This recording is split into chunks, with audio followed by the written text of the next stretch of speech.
Saudações em Cristo a todos que acompanham conosco o estudo diário da Bíblia. Ficamos felizes, agradecidos a Deus por podermos estar juntos mais uma vez, por Ele nos conceder este dia de vida. Agradecemos a vocês que estudam e compartilham com outras pessoas também, a vocês que são inscritos no canal Hora Tranquila no YouTube, que clicam no dedinho de joinha, e ainda agradecemos a todos que nos escrevem, dizendo de onde estão acompanhando os estudos. Mandamos aqui um alô especial para Ilza Cobor, é de Piraju, São Paulo. Maria Márcia é de Feira de Santana, na Bahia. Daniel Júnior é de Belo Horizonte, em Minas Gerais. Jandira Alves é de Maringá, no Paraná. Paula Alice Evangelista é de Itajaí, Santa Catarina. Fátima é de Goianésia, em Goiás. Penha Furlani é de Serra, no Espírito Santo. Maria Valdenir Vale é de Campinas, São Paulo. Eli Alves e Irani são de Ipatinga, em Minas Gerais. E todos os demais que nos escrevem, agradecemos e mandaremos sempre um alô para vocês. Iremos orar. Senhor nosso Deus e Pai que estás nos céus, a Ti nossa gratidão por mais um dia que nos concedes, a nossa gratidão por estes momentos que temos para estudar a Tua Palavra. Pedimos que o Teu Espírito Santo esteja presente na mente e no coração de cada um de nós, ajudando-nos a entender a Tua Palavra, aceitá-la e colocá-la em prática em nossa vida. Pedimos, Pai, que abençoes todos os que estudam conosco e que passam por momentos difíceis em suas vidas, têm as suas lutas, angústias, tribulações, suas dores, seus sofrimentos. Ó Pai, estejas com cada um, fortalecendo a fé, que não desanimem, que perseverem e que continuemos nesta caminhada, na certeza de que em breve estaremos todos juntos nos céus, livres de toda dor, todo sofrimento e todo problema. Pedimos a bênção especial para aqueles que nos escrevem pedindo orações em seu favor. Tu conheces cada um, de vitórias, e enfim, todos os demais que estão desejosos de aprender e viver na prática esses ensinamentos. Nós te pedimos agradecidos em nome de Jesus. Amém. Iremos continuar o estudo da semana.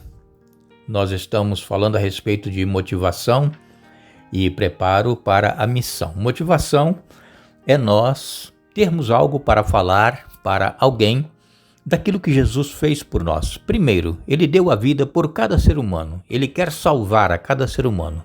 Esta é uma motivação. Segundo, o que Ele fez na minha vida, na vida da minha família, o que Ele realizou, um milagre, uma cura, uma libertação, um emprego, enfim, coisas que Deus providenciou para você e você se sente maravilhado com isto que Ele fez. Então, é a motivação que nós temos para falar. Você que tinha, por exemplo, um vício de bebida alcoólica, ou vício de cigarro, ou qualquer outro tipo de vício, conseguiu vencer esse vício pelo poder de Jesus, é uma motivação para nós contarmos. Pessoas que nós conhecíamos que eram pessoas que viviam bêbadas, embriagadas e causando problemas com as pessoas e também em casa, agora são pessoas transformadas.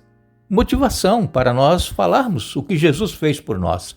E o preparo é nós buscarmos a presença do Espírito Santo em nossa vida, o batismo do Espírito Santo. Como nós já falamos aqui essa semana, os discípulos permaneceram unidos, orando, durante 10 dias lá em Jerusalém, e eles foram revestidos do alto, batizados com o Espírito Santo para falar às nações vizinhas a respeito da salvação em Jesus Cristo.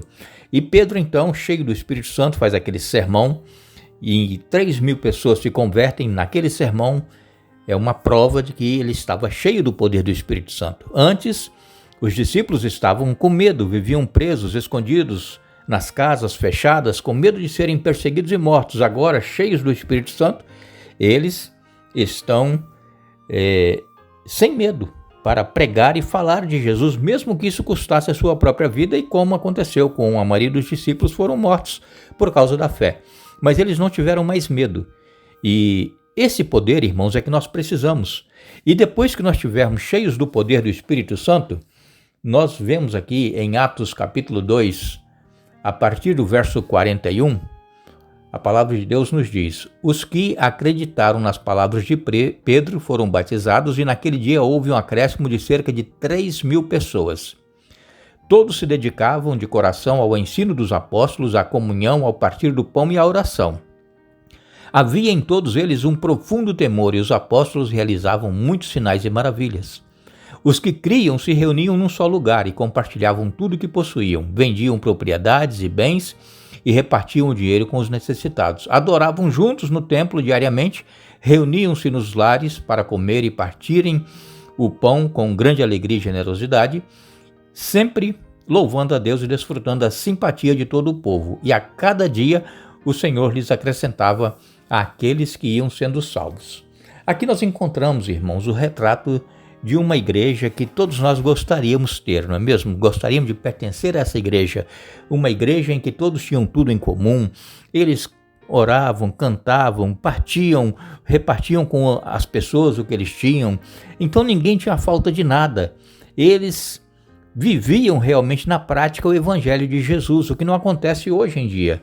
Hoje em dia as pessoas, elas se preocupam com si mesmas, com a família, com o bem-estar e para que não falte o suficiente para suprir as necessidades da família, e não se preocupam em estarem unidos. Mas por que os discípulos e esses primeiros cristãos viviam nessa situação de unidade, de amor?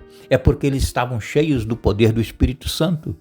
Se nós, irmãos, buscarmos individualmente cada dia o batismo do Espírito Santo, nós vamos ter em nós também este mesmo sentimento que havia na igreja primitiva. Se nós individualmente fizermos isso, imagine se a igreja toda fizer isso, buscar a presença do Espírito Santo, a unção do Espírito Santo, pessoas estarão sendo agregadas e sendo convertidas ao Evangelho por causa do amor que eles veem entre os irmãos. Então, a nossa pregação não é somente nós fazermos um curso, estarmos capacitados para sairmos e pregar, dar estudos bíblicos, não. A nossa pregação, ela tem que ser através da nossa vida. É o que as pessoas estão vendo em nós, o que elas estão lendo em nossa vida. Então, essa é a maior pregação. Se nós somos cristãos, mas vivemos em desunião, não temos amor um para com os outros, não ajudamos os necessitados, nem mesmo os da igreja, como é que nós queremos que a igreja cresça, que tenha mais membros, que pessoas sejam convertidas e sejam também batizadas e passam a fazer parte do rol de membros da nossa igreja? Somente pelo poder do Espírito Santo, irmãos. Por nós mesmos, um ou outro pode vir para a igreja, mas poderá também, em pouco tempo, abandonar. Por quê? Porque não vê amor, não vê união, não vê a unção do Espírito Santo ali na vida das pessoas. E então, quando Pedro ele fez esse discurso, que está aqui no capítulo 2, esse sermão, mostrando o que eles haviam feito com Jesus, crucificado Jesus, e então as pessoas que estavam ouvindo Pedro perguntaram: o que nós deveremos fazer, irmão? E ele disse: arrependei-vos e convertei-vos, para que sejam perdoados os vossos pecados. É o que nós precisamos, irmãos, de arrependimento, de conversão, para podermos ser usados por Deus para trazer pessoas para o reino de Deus. Nós sabemos que esta igreja dos apóstolos, a primeira igreja, a igreja primitiva que nós chamamos, ela foi um exemplo para todos nós.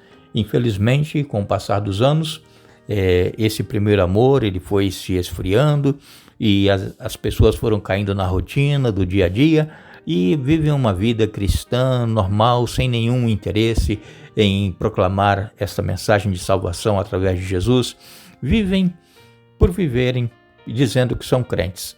Mas se nós somos realmente, verdadeiramente convertidos, se somos discípulos de Jesus, nós vamos estar sempre preocupados em levar esta mensagem a outras pessoas, dar testemunho da transformação que houve em nossa vida e do poder de Deus para poder também transformar qualquer pessoa. Então nós precisamos estar sempre em mente, pensando em alguém que nós gostaríamos que fosse também um cristão, um crente. Sempre deveremos estar pensando e orando por essas pessoas todos os dias, porque se nós fizermos isso, estivermos sempre com o nome de alguém em nossa mente, orando por essa pessoa que ainda não é crente, que não é cristã, o Espírito Santo ele já começa a trabalhar na mente e no coração daquela pessoa. E quando nós formos falar a essa pessoa, o coração já estará preparado para receber a mensagem. O que acontece normalmente é que nós queremos fazer o trabalho sem um preparo, sem a unção do Espírito Santo em nossa vida e sem orar por alguém. E então os resultados quase não são positivos, quase sempre. E quando nós quisermos, então, ser usados por Deus, que nós possamos, primeiro, buscar a unção do Espírito Santo em nossa vida. Segundo, estar orando por alguém, intercedendo por alguém, que nós queremos falar com aquela pessoa para que ela também aceite essa mensagem de salvação. E com certeza o resultado vai ser positivo.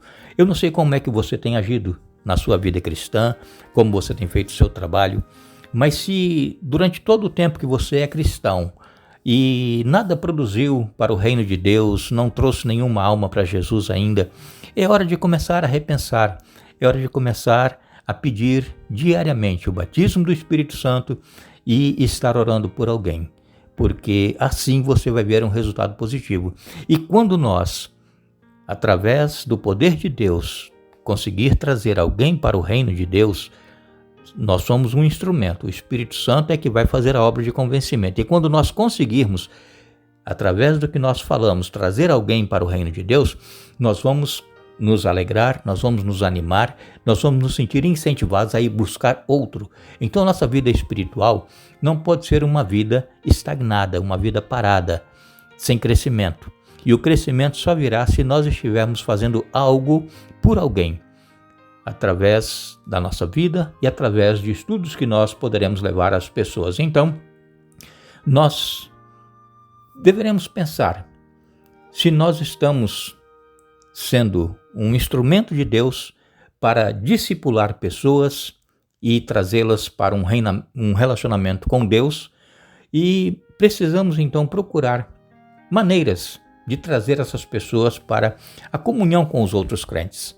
Mas lembrando sempre, se o nosso testemunho não for um testemunho autêntico daquilo que nós cremos, se nós não vivermos em nossa vida, na prática, a fé, as pessoas elas não irão ser tocadas pelo Espírito Santo para aceitar. Por quê? Porque elas vão dizer assim, se for para eu ser crente igual aquele ali, então é melhor eu não ser crente, é melhor eu continuar como eu estou. Então, irmãos, nosso testemunho é o principal. É por isso que na igreja primitiva, lá nos primeiros anos dessa nova era que nós vivemos depois de Jesus, a igreja crescia dia após dia porque eles viam na vida daquelas pessoas o verdadeiro discipulado, o verdadeiro cristão que estava se preocupando com as necessidades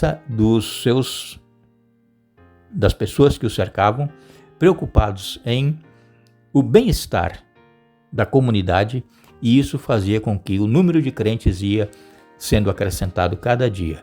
Que este mesmo Espírito possa estar reinando em nós e que almas sinceras possam vir ao conhecimento da palavra de Deus, aceitar a Jesus e também trazer outras pessoas para o reino.